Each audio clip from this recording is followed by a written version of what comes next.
What do the science boys say when the moon is like that? Like, what's their explanation for that? Like, when you can see, like, through it.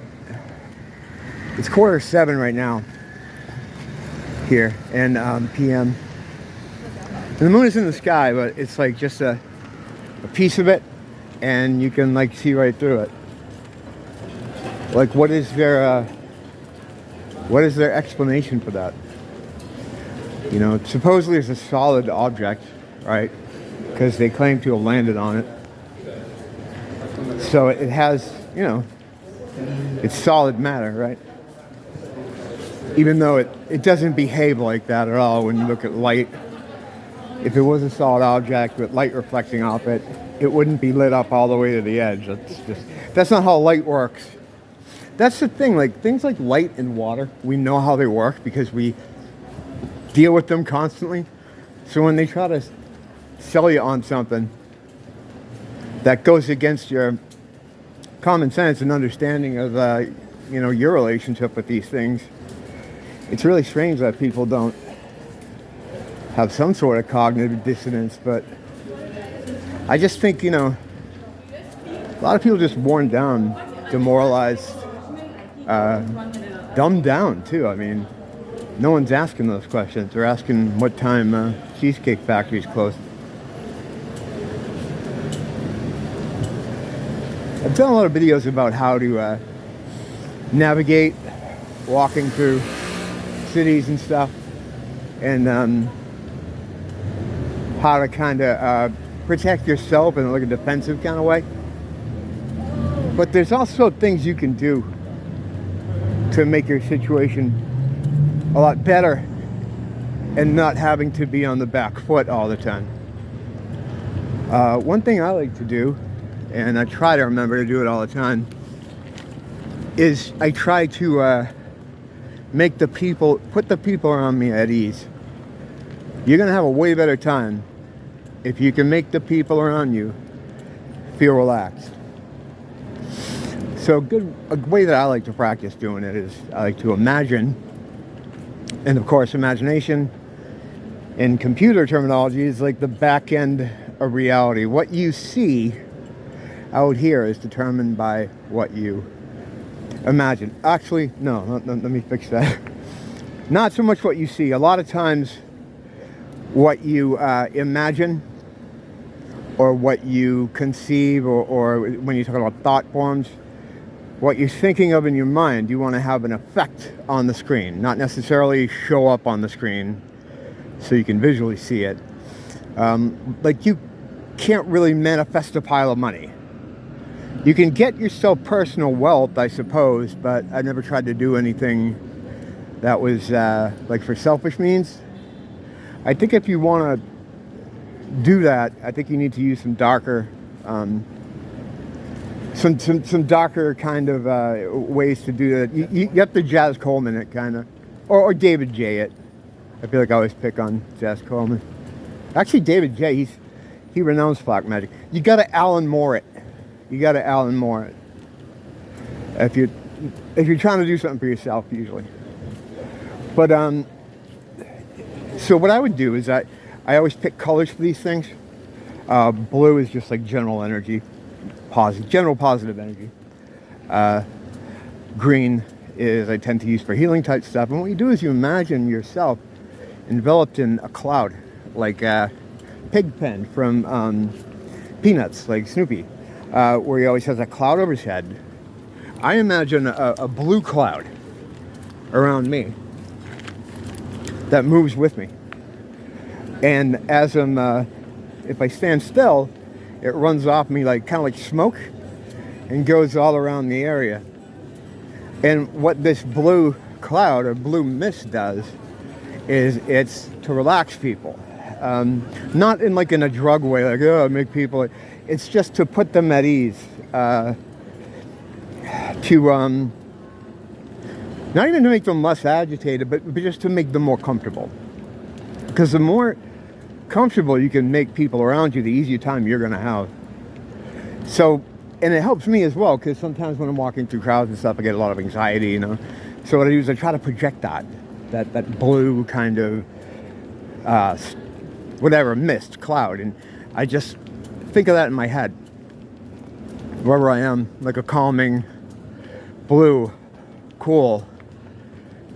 And the idea is when people are in your vicinity, they're more or less likely to be worried about you, or to be nervous around you or something. It's just to make everybody chill. That's how I use thought forms when I do a lot of stuff like that. When it comes to healing, or I think I don't think it's a selfish thing to try to heal yourself. I would do that all the time with my leg when I had a leg problem. Did it work? I don't know. I have more trouble doing things like that are toward myself than doing things that are kind of out there and more abstract. The more abstract stuff seems to be easier for me. Like the general, like, positive blue thing. Like, for some reason it's easier for me to conceptualize that. And I try to imagine it as I'm walking, that it's kind of sticking with me, but it's also coming off in, like a mist, like a cloud.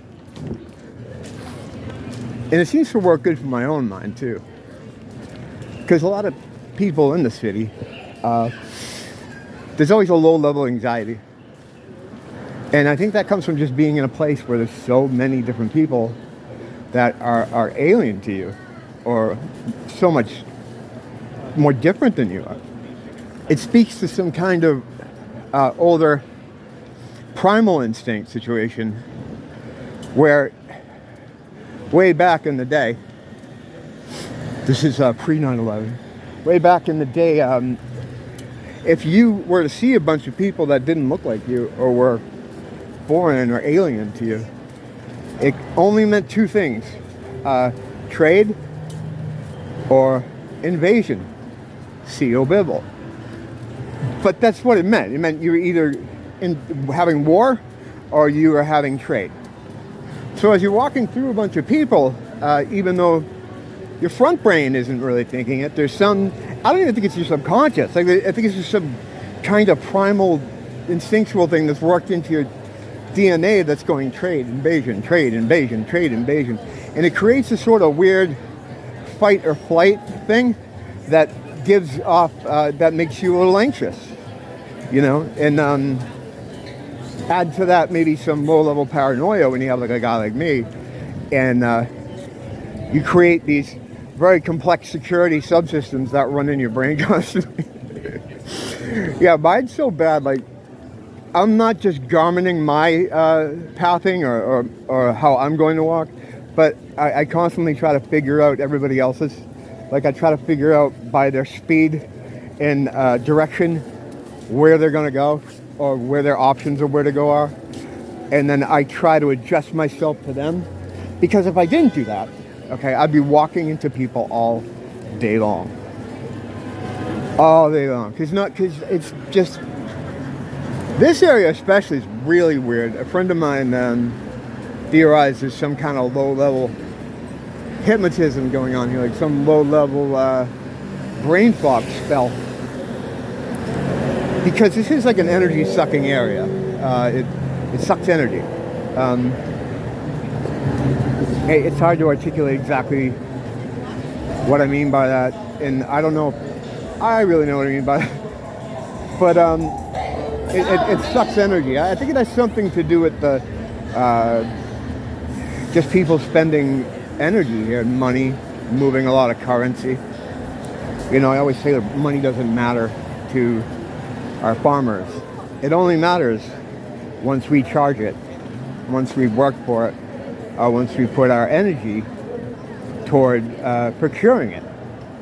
Once we've done that, it gives the currency a charge. Now it's valuable to them. Currency. So I think it may have something to do with that. I mean, there's a lot of energy and money that's exchanged here. If you go downtown, where Chinatown is, there's an energy vortex there. that is created by, I theorize anyway, and a few of my friends and I have kind of conceptualized this, that there's some kind of dark energy vortex there, and it feeds off of the low-level frequency of sadness and depression and anger, and it's kind of rough down there. There's a lot of homeless down there, a lot of drugs down there, a lot of violent crime down there, and it like kind of feeds into itself, and it just gives a real dark, strange vibe when you're down there in parts of in Chinatown. And that's indeed where this whole kind of journey started for me and my friend when we started encountering demonic entities. We didn't know that's what they were at first. We were just like, we thought all these crazy street people were having like secret meetings at night where they would all get together and give each other a script. Okay, when you see these two dudes, say this and that. It took a while to realize something supernatural was going on. I haven't gone into much detail about those days, but it was really, this started all over summer. It started with me and my friend who lives up on the North Shore.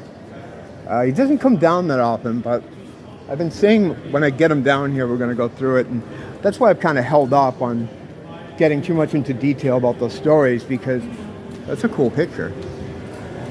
It's kind of satanic-y looking. Actually, all this shit kind of is. But yeah, I'll get him down here and we'll go through it at some point.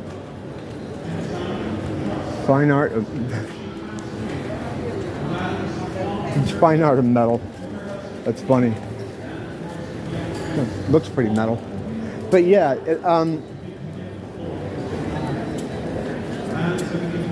so when I'm out here, I try to give off a more calming vibe, more positive vibe. It helps me. And does it have an effect on the people around me? I don't really know. It's hard to determine this kind of thing. But that's my intent anyway. And a big part of it is intent.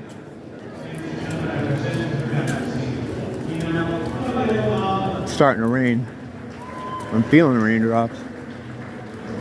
Because as I like to point out, none of the malls here have roofs. So going into the mall if it's raining doesn't help. It's pretty cool over here. They're always doing something kind of cool over here. They do like traditional dancing and things like that.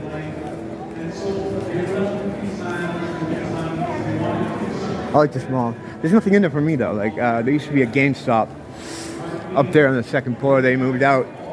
There's not a lot of guy stores here, like at all, in this neighborhood at all. Like, you know, it's all clothing stores. If you're a woman, it's like great. I'd imagine it's all high-end shopping stores and clothing. Or if you're homosexual, maybe it's good because they're into a lot of the same stuff, you know. But if you're like a straight dude, not much. You got Ross. And that's why I'm in there almost every day. Because I have to check, because the way they stock shit in Ross is they just stock whatever comes in. But, you know, I always find something. Yeah, there's a Target going in here. This is a great video, huh? Hey, there's a Target going in here. Very interesting. This is esoteric knowledge. There's a Target going in there. All right, I'll let you go. Still blame the teacher or blame the school?